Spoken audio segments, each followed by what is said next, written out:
La lluvia no cae como tormenta pasajera, cae como sentencia. El cielo se ha cerrado y la tierra ya no absorbe nada. El agua cubre los campos, borra caminos, apaga voces. Lo que durante generaciones fue rutina, ahora desaparece sin dejar rastro. No hay ejércitos enfrentados, no hay invasores, solo agua y silencio. Dentro de una estructura de madera que se balancea sin control, la vida resiste. No como victoria, sino como espera. Afuera, el mundo termina. Adentro, alguien se pregunta si realmente escuchó bien, porque cuando todo se desmorona, incluso la fe más firme enfrenta una duda imposible de ignorar. ¿Y si esta vez no era Dios quien hablaba? Mucho antes de ese día, la humanidad había aprendido a multiplicarse, pero había olvidado cómo vivir. El relato bíblico describe una época sin ley escrita, sin instituciones que frenen el impulso humano. La violencia no era excepción, era costumbre. La corrupción no era escándalo, era norma. Dios no había desaparecido, pero había sido desplazado. El mundo seguía funcionando, produciendo, avanzando, pero lo hacía sin conciencia, sin límite y sin temor. En ese contexto surge un hombre común, sin título ni poder.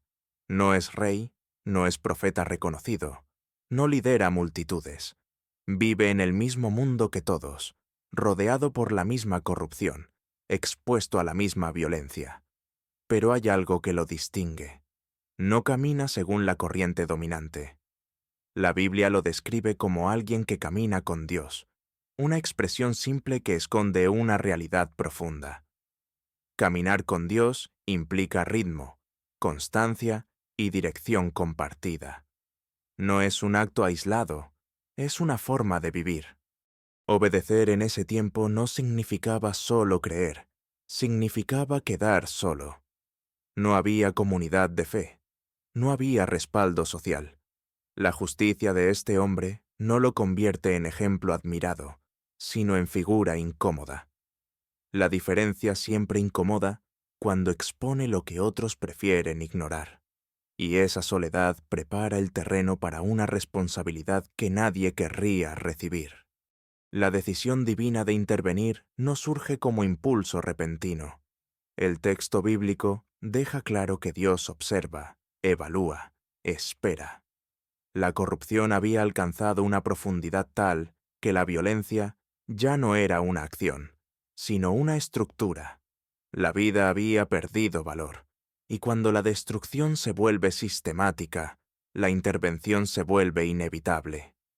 Pero incluso en el juicio, Dios busca preservar, y lo hace a través de una persona dispuesta de escuchar cuando nadie más lo hace.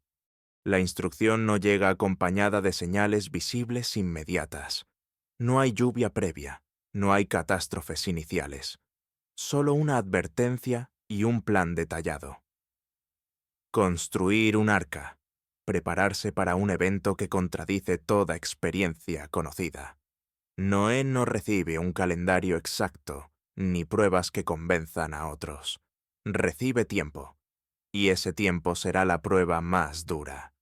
Año tras año, el arca toma forma, la madera se acumula, la estructura crece, y con ella crece también la incomprensión del entorno. La fe de Noé no se predica con discursos, se expone con perseverancia visible. Cada día de trabajo es una confrontación silenciosa con una sociedad que sigue viviendo como si nada fuera a cambiar. El mayor conflicto no es la burla, es la espera.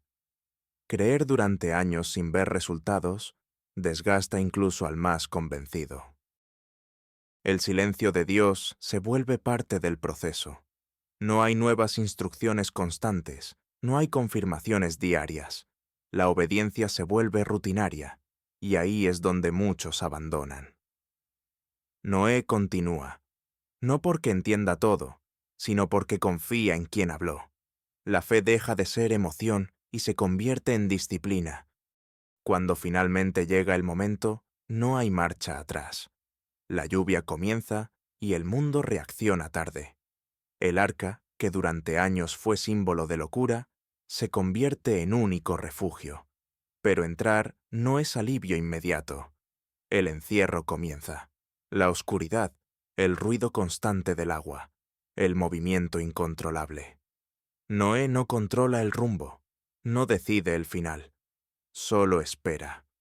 Los días se convierten en semanas, las semanas en meses. El agua cubre todo. La fe ahora no es construir, es resistir. La promesa sigue viva, pero el entorno no ofrece señales rápidas. Esperar sin certezas visibles es una de las pruebas más profundas del ser humano. Y Noé la atraviesa sin gloria pública, sin reconocimiento, solo con la memoria de una palabra recibida tiempo atrás. Cuando las aguas comienzan a bajar, el proceso no se acelera. Dios no tiene prisa. La restauración es lenta. La tierra necesita tiempo.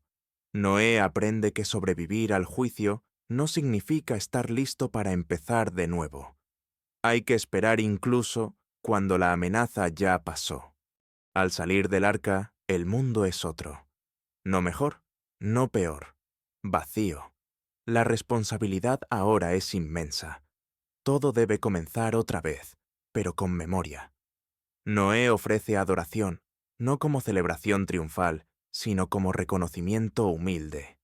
Está vivo, pero también marcado por lo vivido. El pacto que sigue no elimina el dolor futuro, pero establece un límite. Dios se compromete a no destruir la tierra de esa manera otra vez. No porque la humanidad haya cambiado, sino porque la gracia se impone como marco para la historia que continúa. Noé, sin embargo, no queda inmune a su propia humanidad. El hombre que obedeció durante décadas también tropieza. La Biblia no lo oculta. La fe no borra la fragilidad. Y esa honestidad es parte del mensaje. La obediencia no convierte a nadie en perfecto, solo en responsable.